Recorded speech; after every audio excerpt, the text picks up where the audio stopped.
నెల్లూరు జిల్లా వెడవలూరు మండలం వీరారెడ్డిపాలెం పంచాయతీలో టీడీపీ నాయకులు చెత్తను తొలగించారు. వారిని పంచాయతీని వైసీపీ సర్పంచ్, పంచాయతీ కార్యదర్శి గాలికి వదిలేయడంతో కాలనీలో చెత్తాచెదారం పేరుకుపోయిందని, మా గ్రామం అంతా పరిశుభ్రత లేక చాలా ఇబ్బందులు పడుతోందని కోవూరు ఎమ్మెల్యే ప్రశాంతిరెడ్డి పంచాయతీలను పరిశుభ్రంగా ఉంచాలన్న ఆదేశాల మేరకు స్థానిక టీడీపీ నాయకుడు తుళ్లూరు మాధవ్ ఆధ్వర్యంలో వీరారెడ్డిపాలెంలో రోడ్డుపై వీధుల్లో పేరుకుపోయిన చెత్తను తొలగించారు.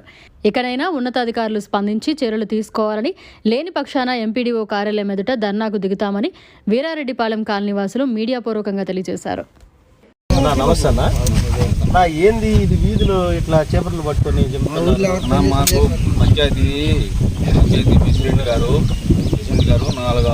ఒక 2 నెలల నుంచి పట్టించుకోవట్లేదు. మేమే సొంతంగా వర్క్ చేసుకుంటున్నాము. నాదులు లేడు,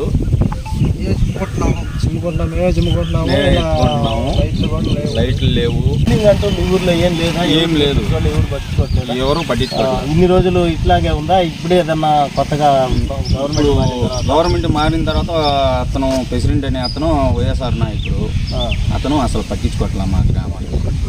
మా గ్రామంలో మెజార్టీ తెచ్చుకున్నాం టీడీపీకి, అతను అసలు పట్టించుకోవట్లా. అదేంటే చేస్తామని అంటున్నారు, దాని మందలకే రావట్లేదు. సెక్రటరీ పెడదరంగా ఉంటాడు. మనం మాట్లాడినా కూడా అతను ఎంత చెప్తానంటే మనకి పెడదరంగా చెప్తాడు మాట. అందువల్ల మేము ఏంటంటే ఇంకా అది క్లీనింగ్కి కూడా మేమే తుడుచుకుంటాం.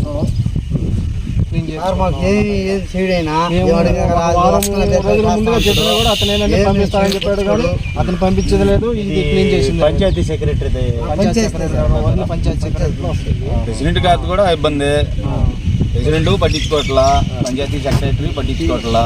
అదేమిటి అడిగితే మేము ఇదిగో వస్తున్నారు వెళ్ళలేరు అని చెప్పి చెప్పుకుంటా. పారిశుద్ధ్య కార్మికులు వాళ్ళు ఉంటారు కదా, వాళ్ళు ఏం క్లీనింగ్ ఈ సమస్యకు పరిష్కారం ఏమని ఆలోచిస్తున్నారు మీరు గ్రామస్తులు? ఇకనైనా అధికారులు స్పందించి ఈ మామూలుగా ఈ చెత్తని అంతా క్లీన్ చేయాలని మేము కోరుకుంటున్నాము. అదేవిధంగా ఈ చెత్త క్లీన్ చేయనప్పుడు మేము ఏంటంటే పైదాకా తీసుకుపోవాలని కోరుకుంటున్నాము. పైదాకా అంటే ఎమ్మెల్యే దాకా తీసుకుపోవాలని మేము కోరుకుంటున్నాము. ఆ మేడం చేసిన ఆదేశం ప్రకారం మేము ఇలా క్లీన్ చేసుకుంటున్నాము. ఇంకా వాళ్ళు అధికారులు స్పందించిన పక్షంలో మేము ఏంటంటే ఎమ్మెల్యే ఆఫీస్కి తీసుకెళ్ళి అలా మేము చెప్పదలసిందిగా కోరుకుంటున్నాం. సుమారు ఎన్ని నెలల నుంచి చెత్త క్లీన్ చేయలేదు అనుకుంటున్నాం? 2 నెలల నుంచి క్లీన్ చేయలేదు. వాళ్ళు ఏంటంటే అంతకుముందు ప్రభుత్వంలో ఉన్నప్పుడేమో ఒక రకంగా ఉన్నారు. ఇప్పుడు మేము టీడీపీ గెలిచిన కాడి నుంచేమో అదొక వేరే విధంగా ఉన్నారు వాళ్ళు. దానికోసం ఏంటంటే మేము ఇక చెత్తను మేమే క్లీన్ చేసుకుంటున్నాం. ఇలా ప్రెసిడెంట్, పంచాయతీ సెక్రటరీ ఎవరు మాకే స్పందించరు. దానివల్ల మేము ఇలా ప్రెస్ మీట్ పెట్టి మాట్లాడుతున్నాం. మరిన్ని అప్డేట్స్ కోసం మన HN9 టీవీ ఛానల్ని సబ్స్క్రైబ్ చేసుకోండి.